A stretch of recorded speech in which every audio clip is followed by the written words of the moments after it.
because of their actions that they took on earth by making this movie. And that's not just them. It's a lot of people. I mean, it's not going to be pretty. So, if all these assertions that I just read were true, this would certainly be unsettling to the followers of Christ. In fact, our faith would be in vain.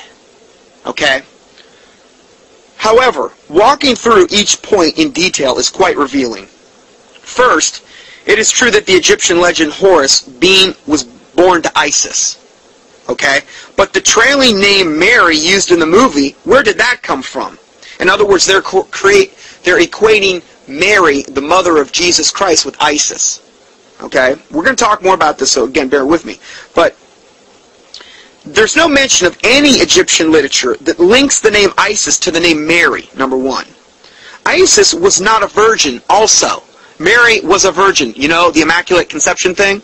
Okay, Isis was not a virgin. We're going to talk about Isis, the great whore Isis. We're going to talk about her. Neither account of Horus's birth makes this statement. Now, this is from paganism.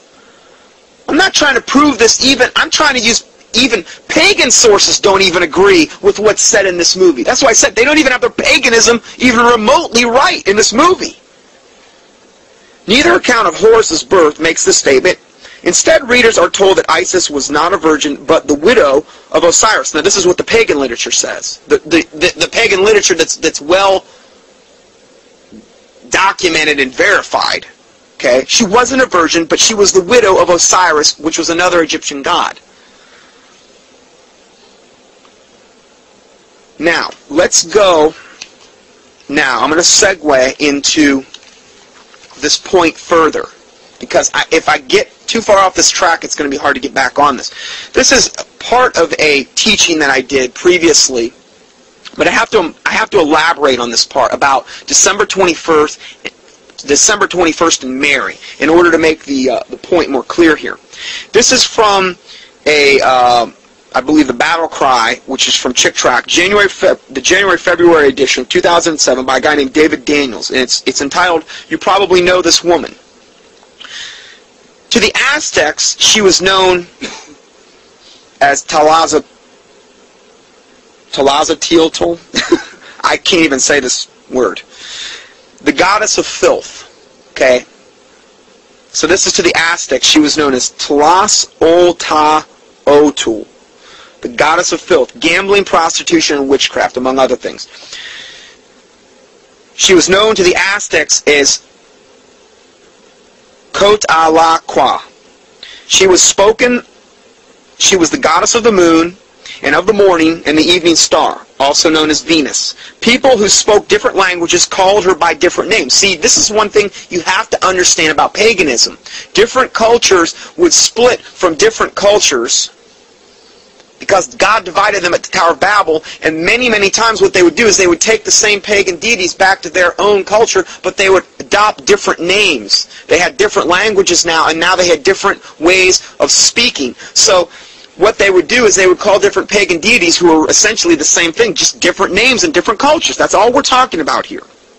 So, she was the goddess of the moon and of the morning star, Venus. People who spoke different languages called her by other names. Some called her Hecate. Some called her Astarte. Now these are in the Bible, these names. Aphrodite, Venus, Isis. Remember we talked about Isis and Horus and Osiris? Semiramis. Some called her Semiramis. Some called her Ishtar, the fertility goddess, which is where we derive the word Easter from. Ishtar, Easter. And again, I've done a whole teaching on this. You can go on my thing, and if you want to know more about either Christmas or Easter, go up and access my teachings on Sermons Audio, and you can have a whole teaching on it. Because I don't have time to go down that rabbit trail today. Get it? Rabbit trail Easter? Sorry. Little humor, little levity injected in there. I just thought of that. So, the word Easter is the first Sunday after the new moon of another pagan holiday known as Ostara. See, Easter is actually determined through astrology. Did you know that?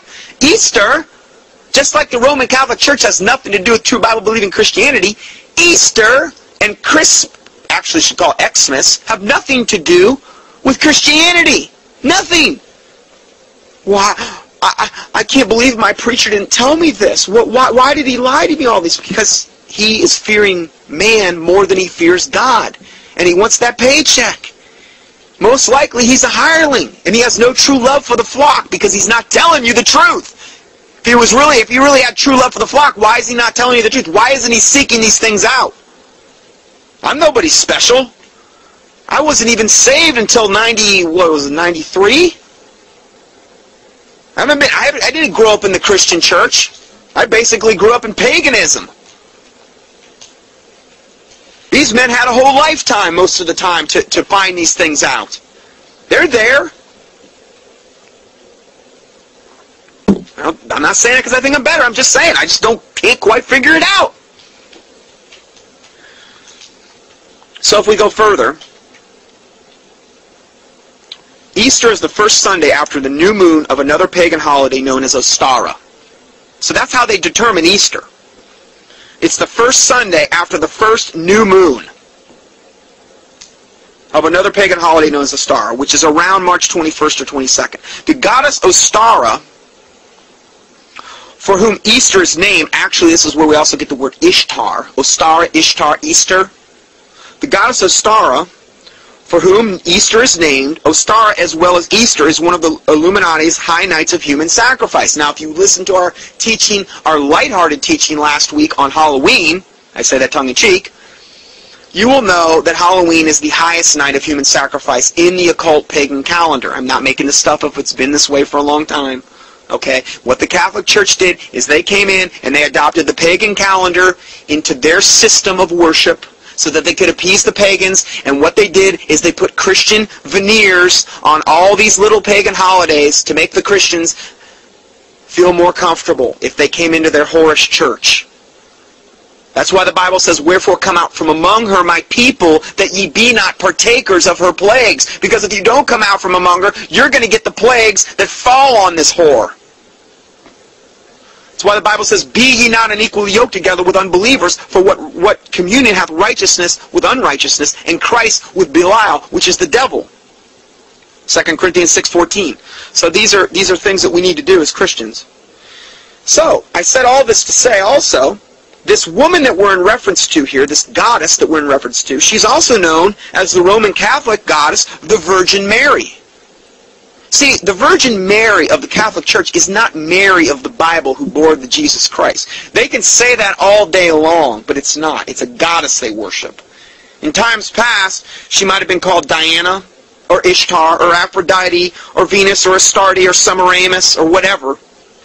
It's just repackaged paganism, is all the Roman Catholic Church is. Period. Her son, now this is the son of this goddess, had many names as well. Some of them are Horus. Now isn't that who we are in reference to today here? Horus. Harpocrates, not Hippocrates, but Harpocrates. Mithras, Sol and Viticus. Now that name has a nice ring to it, doesn't it, Doug? Sol and Viticus.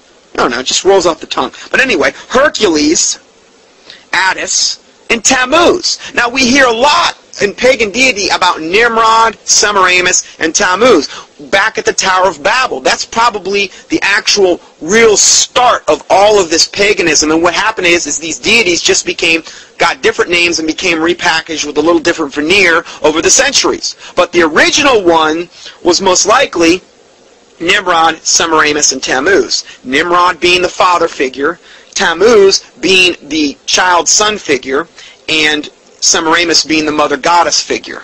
Okay, in this regard of what we're talking about today, Horus is the son figure, Osiris is the father figure, and Isis is the mother goddess figure.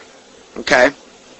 Now, that is paganism. That has nothing to do with Jesus Christ. Okay? We're going to look at all the supposed parallels that they talk about in the Zeitgeist movie, and really, it's obvious their assertions are ludicrous.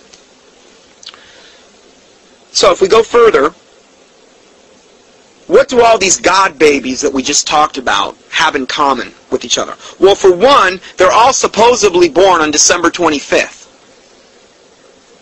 which is where we derive the pagan celebration of Christmas from, which was originally known by the Romans as Saturnalia. See, Saturnalia was originally celebrated